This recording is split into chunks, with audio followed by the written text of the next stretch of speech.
I first saw Juliette Binoche when she starred in The English Patient, but it was only in 2000 that she began to fascinate me.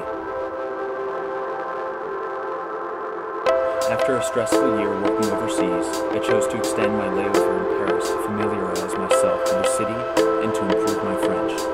I stayed at a youth hostel where I shared a room with two French men. One of them had recently been kicked out of his house by his girlfriend, with whom he had just gotten into a fight. Since he was working full-time, he told me that I could use his monthly movie pass for the week. I was ecstatic about this for a few reasons. Watching movies would be a great way for me to improve my French listening comprehension.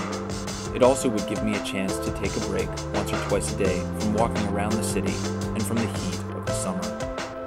In the US, we don't have such a system of all-you-can-watch passes, so I jumped at the opportunity to relax through the French cinema, and all for free. As it turned out, there were two movies starring Binoche, Quelques jours en septembre and Paris. Upon further research, I have learned that she is quite different from her acting peers of the 1990s and 2000s, such as Sandrine Bonnaire, Emmanuelle Béard, Sophie Marceau, and Juliette Binoche. All actors have progressed throughout their careers by diversifying their roles.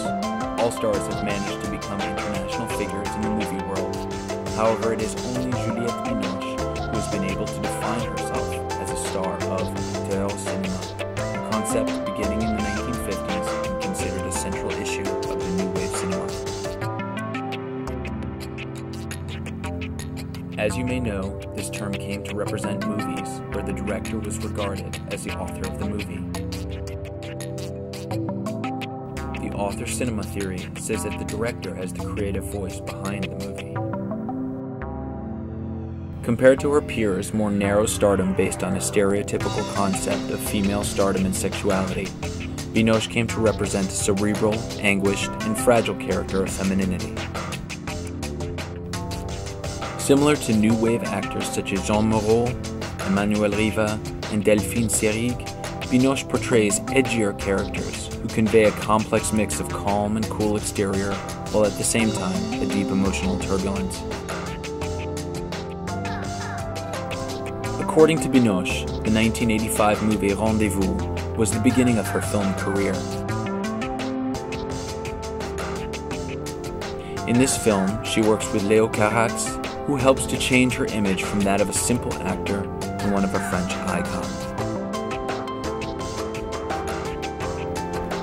Similar to director-actor relationships such as Jean-Luc Godard and Anna Karina, this professional relationship between Carax and Binoche spawned films that established a strong foundation for their careers.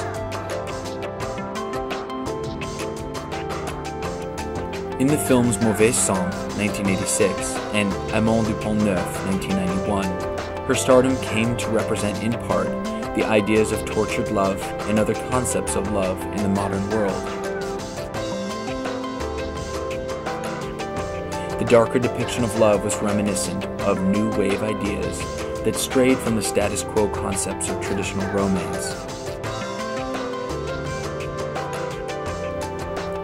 But no matter what all the scholars say about Binoche, unlike my regard for US female stars who seemed too perfect and unbelievable, I was fascinated with her because she seemed like a normal person with believable emotions.